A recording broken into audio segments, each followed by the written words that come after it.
Hello everyone. तो उम्मीद करता हूँ आप सब खैरियत से होंगे। आपकी पढ़ाई जो है अच्छी चल रही होगी।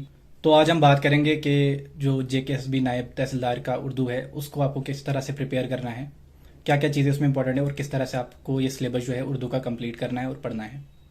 अभी हमें पता है बहुत सारे जो लोग हैं वो चाहते हैं कि उर्दू जो है कैंसिल हो जाए जेकेएसबी नायब तहसीलदार से, यानी कि उर्दू का पेपर ना हो उसमें, जो कि क्वालिफाइंग पेपर है। हम जानते हैं कि जो जेकेएसबी के अंदर या जेएंडके के अंदर उर्दू जो है बहुत ज़्यादा इम्पोर्टेंट रोल अदा करता है गवर्नमेंट सिस्टम में। जो 90% हमारे डॉक्यूमेंट्स हैं वो उर्दू में हैं। तो ये मुश्किल है कि जो उर्दू का पेपर है इससे कैंसिल हो जाएगा। तो ज़्यादातर चांसेस है जो उर्दू का पेपर है वो रहेगा। तो उर्दू को सबसे आसान तरीका जो प्रिपेयर करने का इस टाइम इस सिलेबस को, तो वो मैं इसमें शेयर करूँगा आपके साथ। और अगर आप इस तरह से पढ़ोगे तो आप उर्दू क्वालिफाई कर लोगे। लेकिन कंडीशन ये है कि आपको थोड़ा बहुत उर्दू तो आना चाहिए। अब बिल्कुल जिसको अलिफ बे पे ते टे से नहीं आता है तो उसके लिए जो है ये बहुत ज़्यादा मुश्किल है। तो उर्दू का जो पेपर होगा वो टोटल 50 मार्क्स का है नायब तहसीलदार में, जिसमें आपका राइटिंग सेक्शन जो है 30 मार्क्स का है और जो रीडिंग सेक्शन है वो 20 मार्क्स का, जो कि टोटल आपका 50 मार्क्स बनाता है। जो जनरल वाले स्टूडेंट हैं उनको 50 में से 20 मार्क्स लाने हैं ओनली, जिसमें 7 नंबर उनको रीडिंग सेक्शन में लाने ही लाने हैं। अगर 7 नंबर वो नहीं ला पाए रीडिंग सेक्शन में, अगर वो 6 नंबर पे हैं तो वो उनका सिलेक्शन नहीं होगा। और राइटिंग सेक्शन में 10 मार्क्स लेने हैं। अगर 10 से कम राइटिंग सेक्शन में आपके 8 नंबर हैं और रीडिंग सेक्शन में अगर आप 7 से ज़्यादा भी लेंगे, 15 भी लेंगे, तो आपका सिलेक्शन नहीं होगा। तो यानी कि रीडिंग सेक्शन में आपके 7 मार्क्स होने ही होने चाहिए और राइटिंग सेक्शन में आपके 10 मार्क्स होने ही होने चाहिए। जो आरबीए या जो अदर कैटेगरीज हैं जनरल के अलावा, उनको 50 में से 18 मार्क्स लेने हैं टोटल, जिसमें उनको रीडिंग सेक्शन में अराउंड 6 मार्क्स लाने हैं और राइटिंग सेक्शन में अराउंड 9 मार्क्स लाने हैं। लेकिन मैं चाहता हूं कि वो आप बिल्कुल जैसे जो जनरल वाले हैं उनके बराबर मार्क्स लाने की कोशिश करो, ताकि आपके फेल होने के कम चांसेस हो जाएं। रीडिंग सेक्शन में आपका पैसेज आएगा 20 मार्क्स का, या तो 10 मार्क्स के 2 पैसेज होंगे या तो एक ही पैसेज होगा 20 मार्क्स का। और उस पैसेज में से क्वेश्चन निकाले होंगे और क्वेश्चन दिए होंगे, आपको उस पैसेज को पढ़ना है, उसमें से जो आंसर निकलेंगे क्वेश्चंस के वो आपको देने हैं। रीडिंग सेक्शन में आपका एक लेटर आएगा 10 मार्क्स का। इंग्लिश में एक पैसेज आएगा जिसको आपको ट्रांसलेट करना है उर्दू में, वो भी 10 मार्क्स का होगा। और एक ऐसे आएगा सोशल रेलिवेंस पे, वो भी 10 मार्क्स का होगा। लेटर के लिए मैं आपको बुक बताऊंगा, इंशाल्लाह कल मैं वो बुक शेयर करूंगा। अभी मैंने उसके लिए बताया है किसी को, तो जब वो मुझे बताएगा कि उर्दू के लिए लेटर को किस तरह से प्रिपेयर करना है, वो मैं आपको बताऊंगा वो बुक का नाम। और आपको वो बुक खरीदनी है और उससे लेटर प्रिपेयर करने हैं। इंग्लिश पैसेज को उर्दू में ट्रांसलेट करना है आपको। इसको कैसे करना है, आप न्यूज़पेपर पढ़ोगे और न्यूज़पेपर को रोज़ 1 घंटा दोगे और न्यूज़पेपर को ट्रांसलेट करोगे।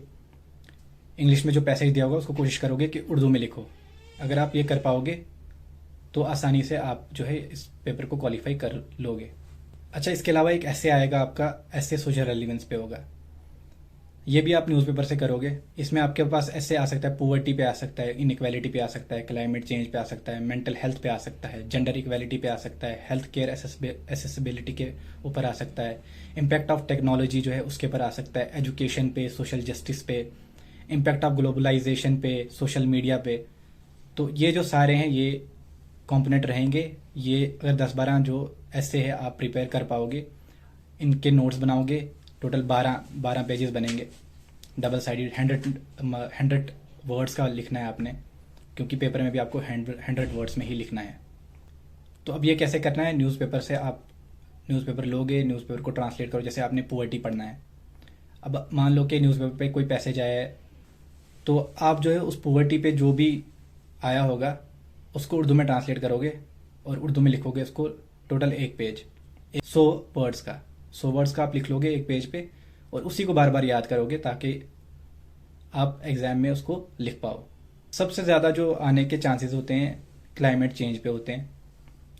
तो यानी कि माहौली आलूदगी जो होती है उस पर ज़्यादा चांसेस होते हैं आने के, वो भी आप एक ऐसे लिख के रखोगे। और अगर आपने करंट से लिखा होगा शायद ज़्यादा मार्क्स भी आ जाएं, चांसेस है। लेकिन आपने कोशिश करना है कि एग्ज़ाम किसी तरीके से क्वालिफाई कर लिया जाए जो आपका क्वालिफाइंग पेपर है। बाकी हम सबको पता है कि फॉरेस्टर के लिए एक बैड न्यूज़ जो हमने पिछले कुछ दिनों में सुनी है कि एग्ज़ाम जो है क्रैश हो गया है। अब पता नहीं कब तक वो नोटिफिकेशन आ जाएगी, कब फिर दोबारा से प्रोसेस शुरू होगा, उसके बाद एग्ज़ाम होगा। पहले ही 3 साल हो चुके हैं, अगले 3 साल और ना लग जाएं तो हो जाएंगे वो 6 साल। 6 साल के लिए आप एक एग्ज़ाम के लिए अपना वक्त दे रहे हो, अगर कोई खाली फॉरेस्टर का पढ़ रहा है। लेकिन हम जानते हैं कि हम जब जेकेएसबी की तैयारी करते हैं तो हम ऐसा नहीं कर सकते हैं कि हम किसी एक एग्ज़ाम के लिए तैयारी करने बैठें। हमें ओवरऑल सारे एग्ज़ाम को लेके चलना पड़ता है। सिलेबस जो है वो कंप्लीट करने पड़ते हैं मल्टीपल एग्ज़ाम्स के। और हम ये भी देख रहे हैं कि जेकेएसबी में जो सिलेबस जो है लगभग सेम ही रहता है सारे एग्ज़ाम्स का, थोड़ा बहुत ऊपर नीचे डिफरेंसेस होते हैं, तो बाकी लेकिन सेम ही होता है एग्ज़ाम, हर एक पेपर। बहुत सारे जो है मुझे पता है अभी इंस्पेक्टर सब इंस्पेक्टर की भी तैयारी कर रहे होंगे, तो वो अब एनटी का भी प्रिपेयर करेंगे। तो सिलेबस लगभग थोड़ा बहुत उतना ज़्यादा सेम नहीं है, क्योंकि नायब तहसीलदार में मैथ का जो पोर्शन है बिल्कुल ना के बराबर है, और उसकी अपोजिट अगर हम ये देखें कि सब इंस्पेक्टर का जो एग्ज़ाम है उसमें मैथ्स कितना हाई रेलिवेंस रखता है। बहुत सारे लोग जो हैं इस वक्त डिमोटिवेट होंगे। भाई मैं खुद डिमोटिवेट हो जाता हूँ बहुत बार, मैं फिर सोचने लगता हूँ अब क्या करूँ अब क्या करूँ। बट कंटिन्यू रहना है, क्योंकि मेहनत हार्ड वर्क बहुत ज़्यादा ज़रूरी है। उसके अलावा कोई ऑप्शन नहीं है। एक गरीब फैमिली के इंसान के लिए, मिडिल क्लास फैमिली के इंसान के लिए कोई और ऑप्शन नहीं है। तो उससे अगर ज़िंदगी में कुछ करना है तो उससे कोशिश करनी होगी कम्पिटिटिव एग्ज़ाम क्रैक कर ले। अदरवाइज़ जो है उसके लिए लाइफ जो है बहुत ज़्यादा मुश्किल हो जाएगी। तो बेस्ट ऑफ लक, दुआओं में याद रखो और अच्छे से मेहनत करो। Best of luck.